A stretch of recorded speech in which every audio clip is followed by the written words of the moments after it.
Hello and welcome to Quarterlight, your car brochure channel, and in today's episode for Ford Friday we're going to continue our Australian Ford series.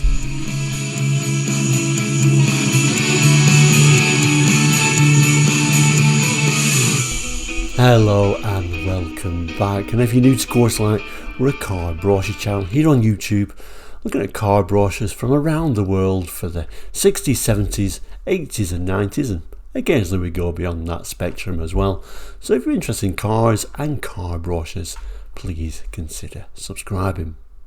Now traditionally on Fridays, well, at least when the programme is first aired on a Friday, we do an episode called Ford Friday where we look at a different Ford every week. Now this channel isn't particularly about Fords and it doesn't really try to champion Fords in any way. We look at lots of other makes and models during the week as well, but Ford Friday, like I say, we look at Fords, and over the last few weeks we've been looking at this brochure, the 1978 all Ford range for Australia. So yeah, Australian Fords.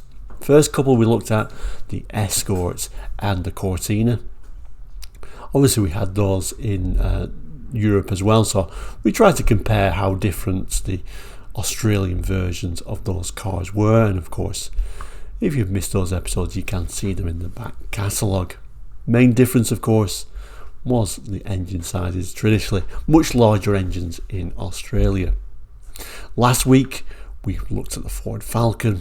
This week, well, what we're up to, let's have a look. Like I said, last week we looked at the Falcon and as well as the Fairmont. Big cars, and obviously there wasn't anything really to compare in the Ford car brochure. At that point we was up to the Capri in this model, which we never got in Australia at this time. So we're moving up to much bigger cars now, so let's see what we've got in Australia. So we turn the page after the Falcons, and where I was looking at the Falcon Sundowner of course, and we come to this great big land yacht, the Ford Fairlane. Now obviously no equivalent in the UK, we didn't get cars as big as this, and the Fairlane name was really more of an American type of name really, going back to the late 50s, early 60s, where the Fairlane was a locally assembled version of the American Ford Fairlane. Now later on it was kind of like reintroduced around about 67 as a sort of an Australian developed car, luxury, long wheels base version of the mainstream Falcon and Fairmont. So here it is. Still looks very American though, doesn't it? I mean, you could easily see this driving around in the US. Let's just zoom in on this very strange image. This top model and this strange image driving on a cloud. I presume trying to tell you it's extremely comfortable. Unusual sort of designs, but let's turn the page up and see what the range is for the Fairlane in 78. So these models would have actually been the Fairlane ZH series, which ran from 76 to 79, so kind of like getting to the end of the run of these cars, and kind of like later on they became more conventional looking cars as people started thinking more about fuel economy. Obviously this time nobody really cared about fuel economy by the looks of it, but anyway, interesting cars. Now I will point out Australian cars are not my field of expertise by any stretch of the imagination. Really, my knowledge is more based on cars sold in Europe, so any comments and any additional information you can give about these cars are really very much appreciated. And I know we've got quite a good Australian group of followers who comment really interesting comments, and whether you hate these cars or you think they're the best things in the world, I just like reading everyone's comments and everyone's views, so please do comment, very much appreciated. Now this time, strangely, this Ford Fairlane 500 was the base model, weirdly enough, but I think it's probably my favourite model. Is that weird? Because there is one more luxurious model to come, but I do quite like the styling of this. Maybe it's just the colour, I don't know. Let's just zoom in a little bit further.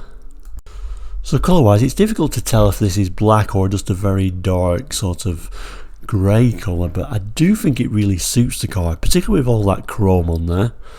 Now we don't have anything high wheels or anything, but we do get a very interesting wheel trim there. And if you notice, previous models of Fords in this brochure have always told you the engine size on this front wing here. Not the case. I can't see anywhere that it actually tells you the size of the engine on there. Maybe that was a luxury thing. And there were two engine choices, but we'll come to that in a moment. Now I think I prefer this lower one than the higher spec one. The higher spec one came with chrome wing mirrors actually, but in this case the lower spec one, the 500, came with these colour matched, more sporty looking wing mirrors. And yeah, it's not a sporty looking car, but I think overall I prefer it on this car. Even though, you know, Ford at this time, more chrome means more luxury, I think it really suits the car. I think overall it's got a nicer appearance. And I do quite like, although it's ridiculously large really, I do kind of like the proportions of the car overall. Nice little chrome around the wheel arches, of course, and you can tell we're going to more luxurious cars because Ford always used to like giving you a vinyl roof. If it was a high spec car, think of things like, you know, Cortina gears, etc.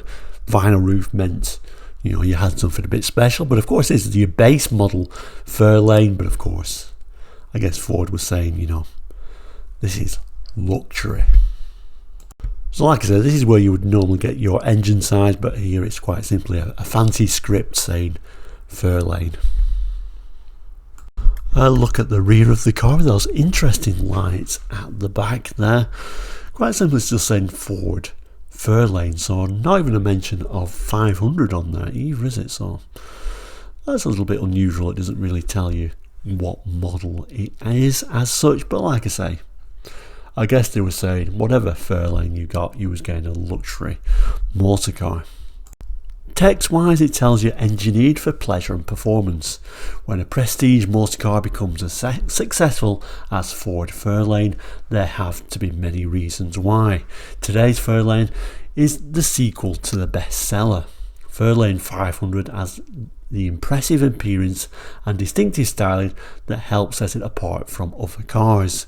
But looks are only the beginning. The spacious interior has the luxury of integrated air conditioning, 3-speed T-bar automatic transmission and soft feel steering wheel, deeply contoured reclining front bucket seats and soft cut pile carpet combine to help make long hours on the road pleasant and quiet for you and your passenger. So your standard equipment, so your base model or your base option that it just came, your no cost option I should be saying really, is a 4.9 litre 4-barrel V8 with a 3-speed T-bar automatic transmission. But you could option it to have a 5.8 V8 if you wanted. Like I said, no sort of markings on the car to tell you which particular engine this particular car had. And it says you can have a 3-speed T-bar, but I think you could option it to have column shift as well. I'm not going to go through all the information on there, but of course you can pause the screen at any time. But yeah, it's got things like a limited slip differential. The seats are vinyl, interestingly, not leather. They've gone for vinyl. It's perforated vinyl, but like I said previously, you let me know what was vinyl like in Australia, because I never really liked it in the UK, and obviously Australia is far warmer. Maybe because it was perforated it was a bit better. I don't know. I always preferred a cloth seat. Even leather seats can get horrendous in the heat, but anyway, sorry. Waffling a little bit. Moving down still further. Obviously for the time they were well equipped cars, even for this base model. And further, like I said, this is all standard equipment. You could put more equipment on there if you wanted. But overall, certainly the most or the best equipped car we've seen so far in this brochure. Okay, so then it comes to the second model. There's only two models, so this is the top of the range, the Ford Fairlane Marquee. Marquee. Marquee is, I guess it's a French word, so I guess it's Marquee, isn't it? Ford Fairlane Marquee, or in English, Marquise. Anyway, however you want to pronounce it, please do so. Strange word, I don't know. For me, just call it a Ford Fairlane gear. I guess it's tells you the Fairlane Marquee's interior beautifully proves a point. It is designed, powered and upholstered for luxury and comfort to take it out of the ordinary. It begins with individual front seats, each featuring a 6-way power operated adjustment and each providing contoured support for the body, and thick foam padding in seat squabs and backs to help take the fatigue out of long driving. Power operated windows are also provided with a driver's lock control which overrides the individual controls of the passenger windows. And to complement the tasteful yet rich interior decor, all seats feature natural leather facings. Needless to say, in its power, overall performance, smooth quiet ride and characteristics, Marquee continues the tradition which has made Fairlane the most preferred prestige car in Australia, apparently. But overall, I think I preferred the 500. Maybe it was just the colour, but there's some little things I'm not too sure about. We've got these unusual wheel trims now with bits of red on them, which I'm not a huge fan of. We get these sort of chrome door mirrors. Look extremely American to me, but I guess that's the sign of luxury. And obviously we've got a light vinyl roof, but maybe that's just because of the colour chosen in this case. But no doubt a very luxurious car for the day. Interior wise, we've got these leather seats. Not a huge fan of leather button seats, so again, for me it seems very American in that respect. But overall, it is what it is. It's a big luxurious car, so the big luxurious features of the day. Tells us, standard equipment as for the Fairlane 500, but with these upgraded features: front bucket seats with 6-way power adjustment, leather seat facings, power operated windows, chrome finish, remote control, right and left hand exterior rear view mirrors, and twin spot dome lights. So in the UK and Europe, what was Ford's idea of luxury over there? Nothing really to compare with this. I guess the closest thing would really be this, the Ford Granada gear. Now, for Australian viewers, you could easily mistake this for, a Falcon XD, I guess, because some of the styling certainly is very similar to those cars. Very much many external styling resemblances, but this is slightly smaller than what a Falcon XD would be, and also the Falcon XD wouldn't have been as luxurious as this. This is Europe's idea of luxury at the time. Indeed, I do like the interiors. I prefer the interiors of this, dare I say it, towards that Marquee version of the Fairlane. But anyway, let me know what you think in the comments. Just going back to our Australian brochure. So we do get the specification page for the Fairlane 500 and Marquee. So such options we can have as an AM FM multiplex push button radio, stereo cassette tape player, or even a sunroof. Options on both models. Perforated vinyl seat upholstery is standard on the 500, and it looks like you couldn't even option it to get the leather. You had to move up to that larger model, or sorry, the more luxurious model, the Marquee. But it looks like you could get cloth seat upholstery. Like you can have cord or crushed velour. So you can have cord on the Fairlane 500, which I think I would have preferred, or even crushed velour on the Marquee as a no-cost option. Either way, I would have picked one of those rather than that vinyl or that leather. Looks like you can also have a long-range fuel tank if you was driving long distances in Australia. Power equipment, you could have a power operated windows on your 500 as an option, or standard on your Marquee. You also could get these interesting Australian options, the Outback pack option on either. And it says heavy duty suspension as an option. So I'd love to know what that Outback pack actually included, because you'd think that would have things like heavy duty suspension, but it looks like it's a separate option. So if you do know what the Outback pack included, please let me know. That would certainly be very interested. You could also get heavy duty pack for towing and a class 2 towing pack. In fact, if I read the small print, it does actually tell you what the Outback pack is. It says the Outback pack consists of heavy duty shock absorbers and springs, increased diameter stabilizer bar, engine stone guard, and heavy duty air cleaner. And it kind of like confirms that by saying heavy duty suspension is included in the Outback pack. There's also something called an appearance equipment, Regency paint in bronze, as an option for your Marquee. And then the engines and transmissions. Your 4.9 4-barrel V8 was standard on both models, and either of them you could option to have a 5.8 litre 4-barrel V8 if fuel economy wasn't your thing. And a little bit of information about what tyres you could get at the time. Your dimensions: fuel tank capacity 17.5 gallons, and you could have a long range fuel tank that had 26.5 gallon fuel tank.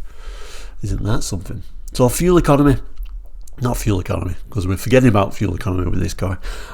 Engine specifications, I should say, 4.9 litre 4-barrel V8 or that 5.8 litre 4-barrel V8. The choice was yours to have on either model. Now, if I was thinking about luxurious cars, I think I'd stick with the Fairlane, and like I say, I would pick the Fairlane 500 personally and get, possibly get for that big engine, why not, and that cloth interior. But if you really didn't think the Marquee was even luxurious enough, you could have this beast, the Ford LTD. Had a bit of a strange sort of Rolls-Royce-esque grille on the front and these round lights. We'll save that one for next week though. So another week looking at amazing Australian cars here on Quarterlights. Many more episodes coming up in the near future. We'll probably have a look at that LTD next week and then we'll move on. But no doubt we will come back to Australian cars and comparing them to some European cars, because I do find that very interesting, and particularly the Australian cars that have resemblances to the European cars but have that little bit of a twist on them. I always think that's really interesting. But thank you so much for watching today. If you've not done already, please do like and subscribe, as that really does help the channel. You can become a member if you want to, but overall subscribing is completely free and does help the channel. So thank you once again for watching today's episode, and have a great weekend, and we'll see you very soon. Take care and goodbye.